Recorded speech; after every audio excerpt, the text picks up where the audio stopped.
I set up a light here so you can see the stylus down here and the tool bit cutting up in here and how it's going to play out together.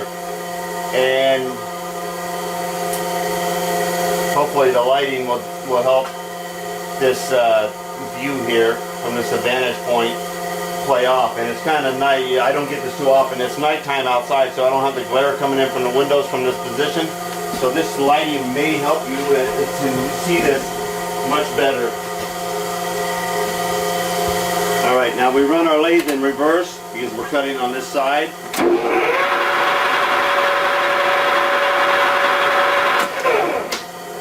Double check our tension on our chuck.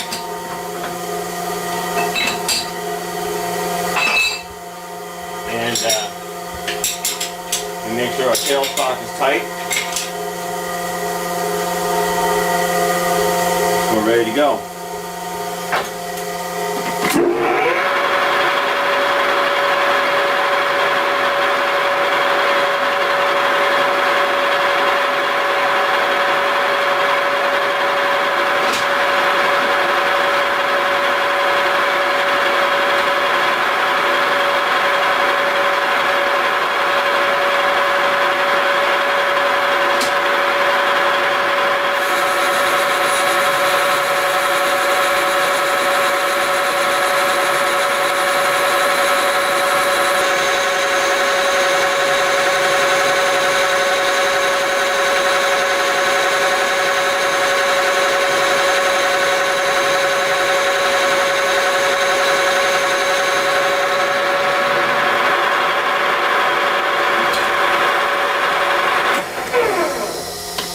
Okay, see this kind of chip right here? I lost the insert tip here, and I had a feeling that it was gone when I put it in there, because I was doing some double facing with it the other day, and I think I was pushing it quite a bit.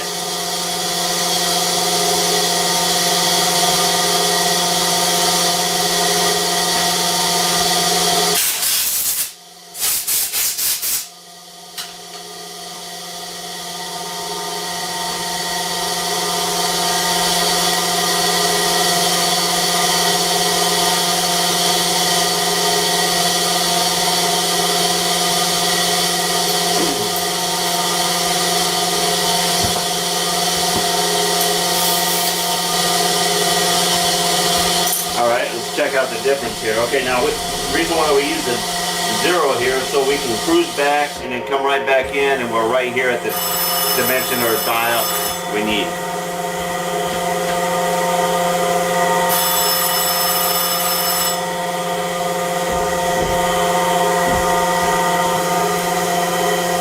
Yeah, looks like it's going to curve out nice. That was the first little curve right there, lifting it out. Okay. Yeah, we started having harmonics right here, and then all of a sudden it chipped or whatever, and then it started cutting, you know, I mean, decent here, but it was giving a rippy shaped chip there. Oh, and we may have to play with this a little bit, because this is going to be quite a bit of difference or distance here to be hanging out and kind of playing around with the harmonics. So we may be changing speeds and feeds and things like that, but we're going to keep it our usual course feed rate right now.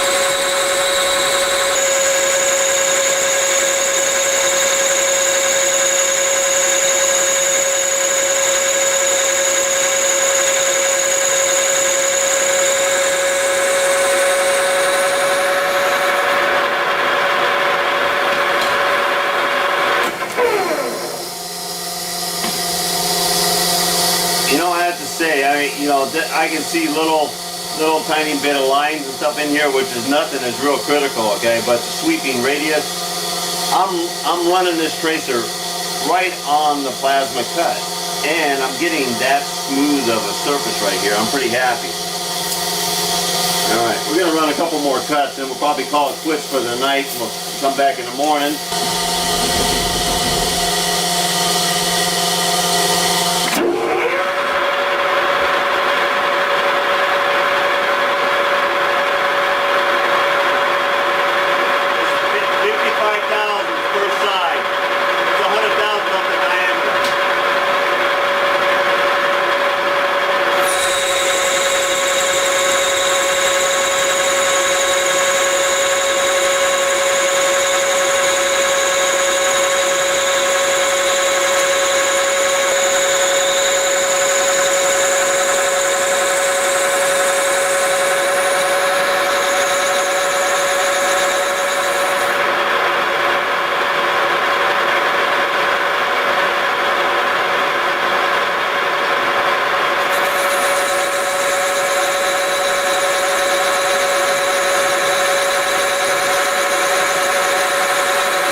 That was coming up, hitting the ramp. This is going to be the landing for the first or the lowest inside rib. And then this will be the middle rib. There'll be one more here, and then this will be the top of the rudder itself.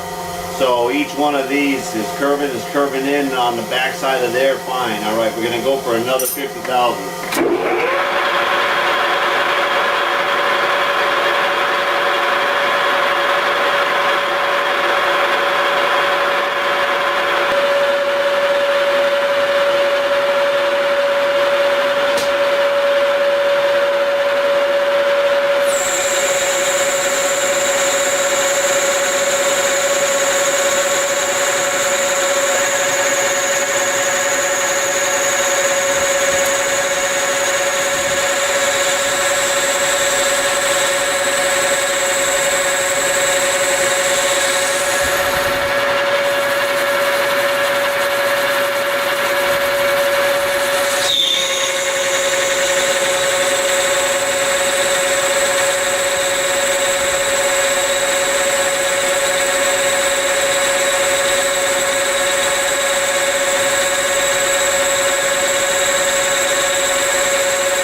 Okay, I'm just starting to detect a little bit of dullness in this insert here, but it's still leaving a pretty good finish, so I'm going to push it a little bit more.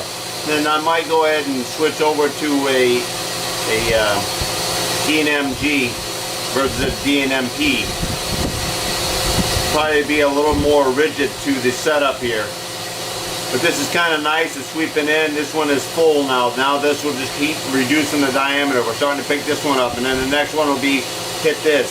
Once we get all the way over here, this is going to be just starting to skip, and then this will be getting down close to size. Alright, you see me reach in and grab chips and pull them out. And some people are going to frown on reaching and grabbing chips. Over the years, there's been lots of accidents. You only get cut by a chip if you grab the chip and pull on the chip will cut you. The chip does not jump out, grab you, and cut you. This pair of pliers that I'm using is a pair that I've had since 1981, 82. And the first thing I did was grind them 100% smooth, and I picked a pair that had no grip or any texture to them at all. If for some reason there's any kind of a snag, whether it be on that little lip there or whatever, or I've got a chip that's actually, you know, gonna cause enough force to actually pull this, these slip out of my hand. Okay, do not, and I emphasize, do not go get a real nice set of needle nose pliers to do this. One, there's grooves and there's tensions in there that you're gonna have more tendency to be snagged with your chips.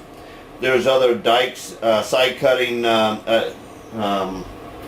parts on here where chips get caught more. This grip right here is not clean slipping. This is made to hang on to. And anyway, this is not a safe tool to use for pulling out the chips. Okay. You can see I have all of my digits, and I've been using any time that I need to reach in around my area and grab a hold of some chips gingerly and get them out of the way. This is my go-to tool for that. There's other tools that once once the machine is stopped, I don't grab these and grab in while the machine is running.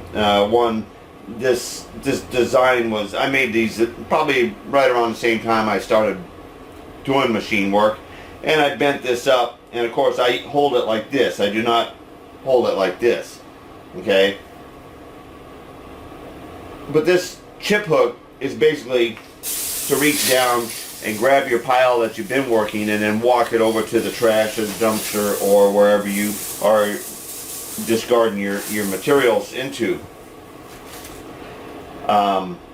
If you were to build and design this, I would keep this solid, okay? Don't make it to where you have an area where you can get your hands in there.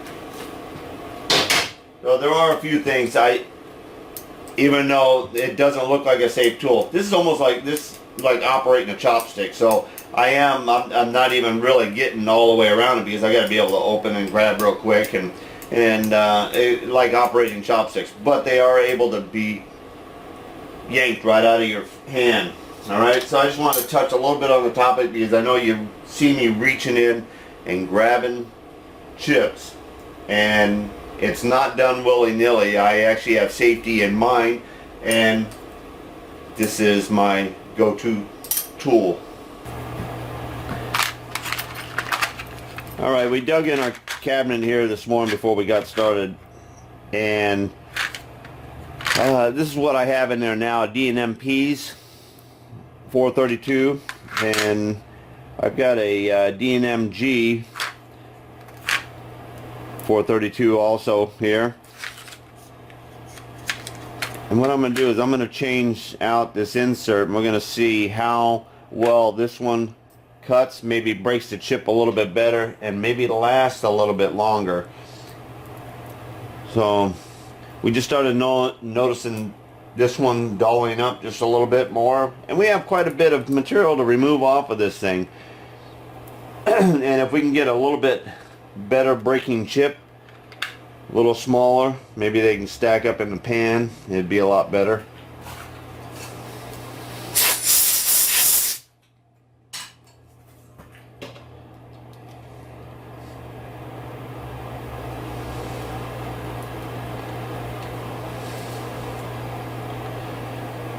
Used to have a guy in one of our shops that would really over tighten inserts with this general long reach Allen wrenches. You can get enough torque on that little end right there to tighten up your insert. You do not need to go ahead and get on there and really wrench them down, especially once heat hits it. It actually starts swelling up a little bit, and they become tighter.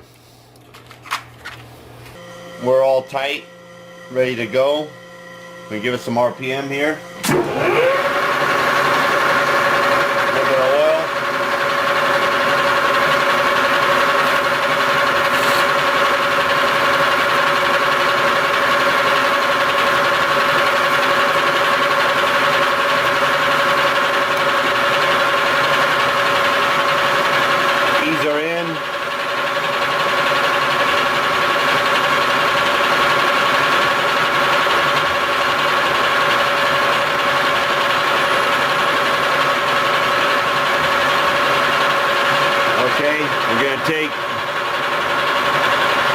thousandths here, 35 thousandths. First cut. Here we go.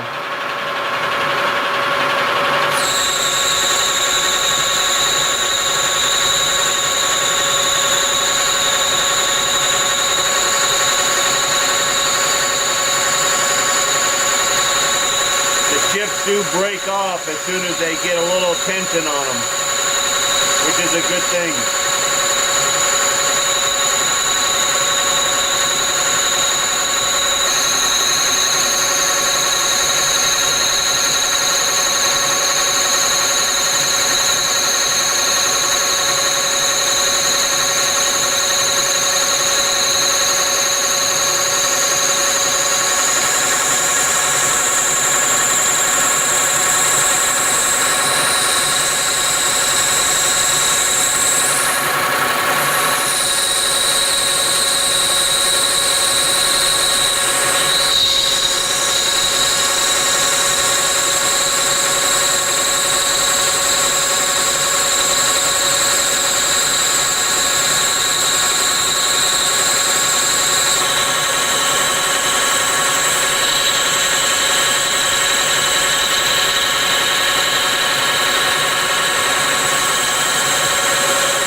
Okay, we're just starting to come up and cut the second land diameter right there, just like this one is here. Much nicer cut coming off of there, and the chips coming off are a little tighter, cleaner, and they break as soon as there's a little bit of resistance, like that. It's an easier breaking chip, easier to manage on the lathe. Alright, let's come back here to the beginning.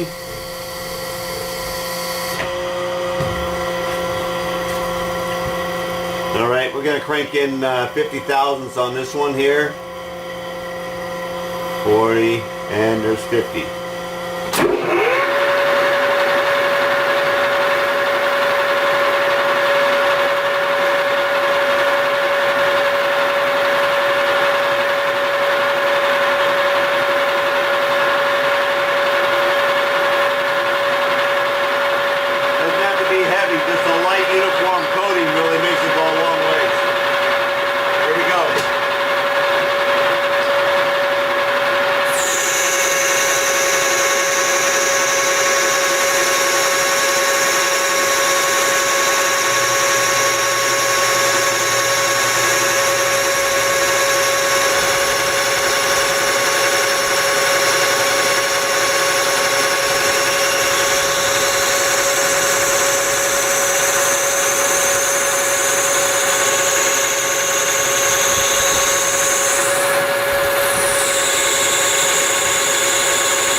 Okay, we might have lost our tip there. We're going to pull that out and check it out. So we lost our tip there, changed the load right there.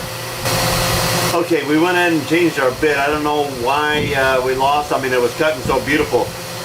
Being tuned in with your ears is very key part, because I was immediately able to glance over, stop it, and get it out. The first thing you want to do is get your tool bit out of the way, if you can do that. Because you can tell that it was I saw right away, and what happened is we lost the leading edge, and then the tool pressure increased, and then it was like wanting to push it into the part deeper. Alright, we're going to come back, we're going to come in this area right here, we're going to come down, touch that surface, and then take off from that diameter right there, just to prove that everything else is fine on our pattern and everything else. Nothing has changed, our center's still tight, that's still tight back there, everything else looks kosher here.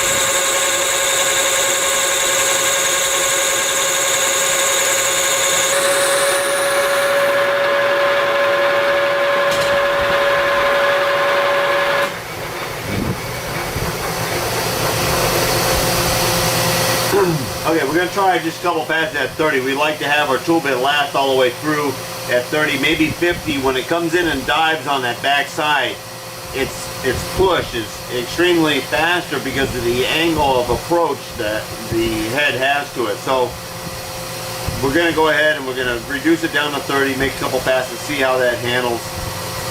This might have been a fluke. But the only thing that I could think of that was causing this was maybe the extreme speed that we were diving in on the back side of the cuts there.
Got it to where it cleans up over this hump, so we're actually making full contact from there to there now. Now I'm looking at all of these resting points here for the webs to set against, how square that is. There's a little bit of a hump right there where it's not clean, so I'm going to go ahead and take a file and I'm going to dress file and smooth those little areas real quick, just a couple strokes on the pattern there, and we're going to check the difference in our next cut, how much that makes a difference in reshaping. I mean, we can hand file and draw here, but if we can do it real quick on the pattern down there and then it cut perfect up here, we're going to be a fat cat. Alright, we moved the light around here so we can see. And we should be able to see the same thing on each one of these.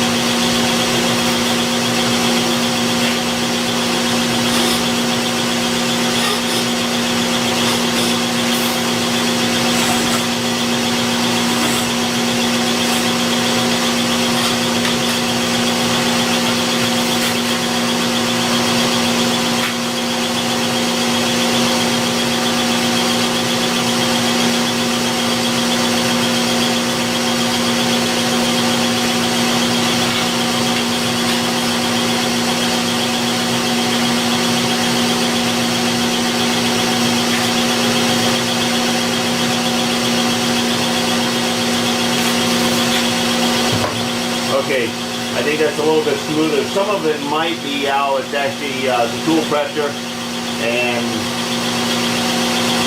the speed that we're feeding it. But we'll see.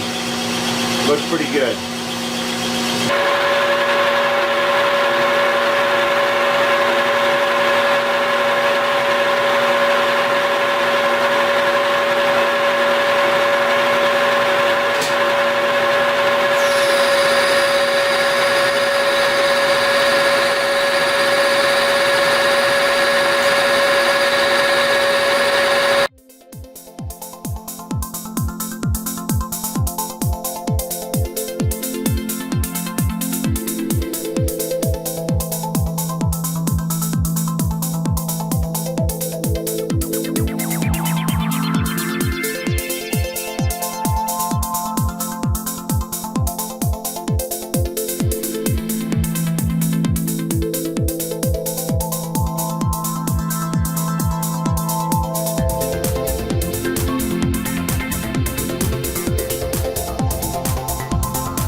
See what we're getting down to, and also just want to show you there's 1 inch 73 thousandths, 1 inch 72 and a half,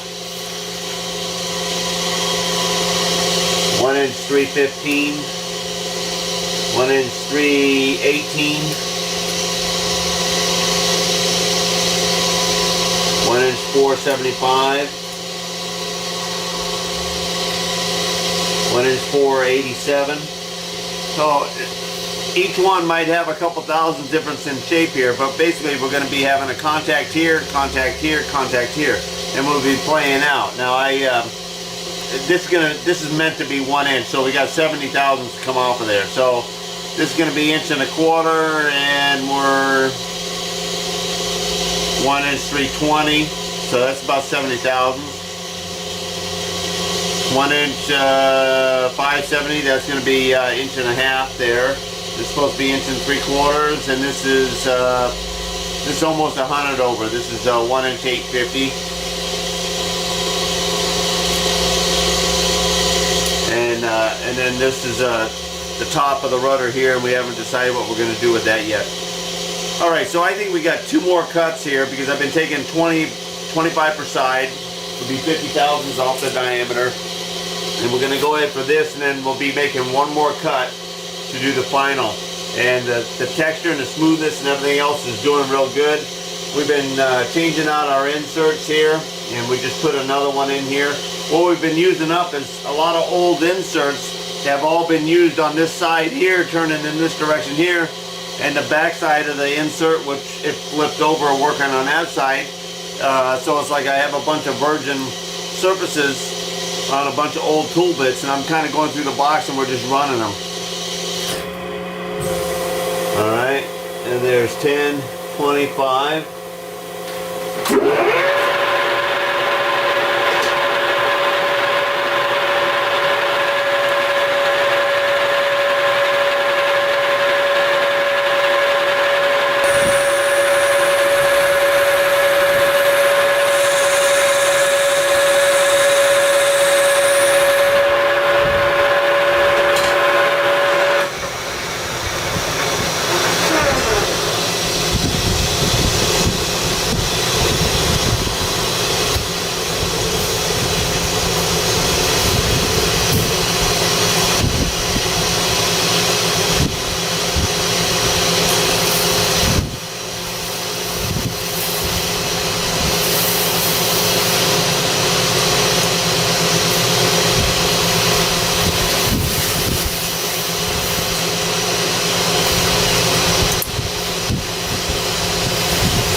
Okay, 1 inch 20, 1 inch 21.